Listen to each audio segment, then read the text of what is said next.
जो चाहोगे सो पाओगे। एक साधु था। वह रोज घाट के किनारे बैठकर चिल्लाया करता था, जो चाहोगे सो पाओगे, जो चाहोगे सो पाओगे। बहुत से लोग वहां से गुजरते थे, पर कोई भी उसकी बात पर ध्यान नहीं देता था और सब उसे एक पागल आदमी समझते थे। एक दिन एक युवक वहां से गुजरा और उसने उस साधु की आवाज सुनी, जो चाहोगे सो पाओगे, जो चाहोगे सो पाओगे। और आवाज सुनते ही उसके पास चला गया।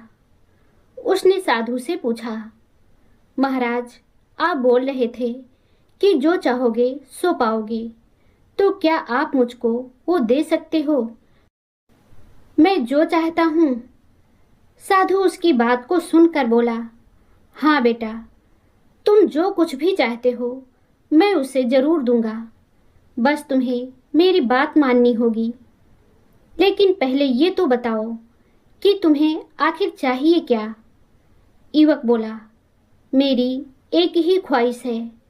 मैं हीरो का बहुत बड़ा व्यापारी बनना चाहता हूँ। साधु बोला, कोई बात नहीं, मैं तुम्हें एक हीरा और एक मोती देता हूँ। उससे तुम जितने भी हीरे मोती बनाना चाहोगे बना पाओगे। और ऐसा कहते हुए साधु ने अपना हाथ आदमी की हथेली पर रखते हुए कहा, पुत्र, मैं तुम्हें दुनिया का सबसे अनमोल हीरा दे रहा हूँ। लोग इसे समय कहते हैं। इसे तेजी से अपनी मुट्ठी में पकड़ लो और इसे कभी मत गंवाना। तुम इससे जितने चाहो उतने हीरे बना सकते हो। युवक अभी कुछ सोच ही रहा था कि साधु उसका दूसरी हथेली पकड़ते हुए बोला, पुत्र, इसे पकड़ो। यह दुनिया का सबसे कीमती मोती है। लोग इसे धैर्य कहते हैं। जब कभी समय देने के बावजूद परिणाम ना मिले तो इस कीमती मोती को धारण कर लेना। याद रखना, जिसके पास यह मोती है वह दुनिया में कुछ भी प्राप्त कर सकता है। युवक गंभीरता से साधु की बातों पर विचार करता है और निश्चय करता है कि आज से वह कभी अपना समय बर्बाद नहीं करेगा और हमेशा धैर्य से काम लेगा।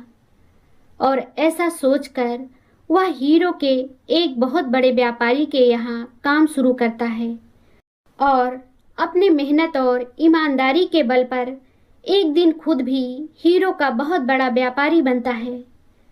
दोस्तों, कहते हैं भगवान की बनाई इस दुनिया में सबसे बलवान समय को माना गया है।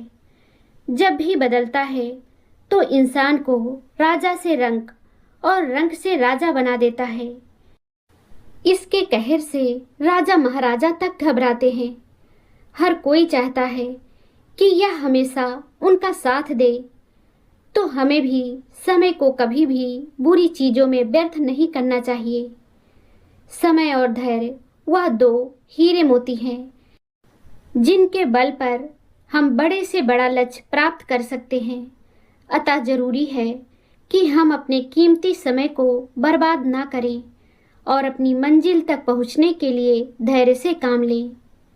दोस्तों, यह कहानी आपको कैसी लगी हमें कमेंट करके ज़रूर बताएं। अगर आपको ये कहानी पसंद आई हो तो लाइक ज़रूर करें, शेयर करें और चैनल को सब्सक्राइब करना ना भूलें।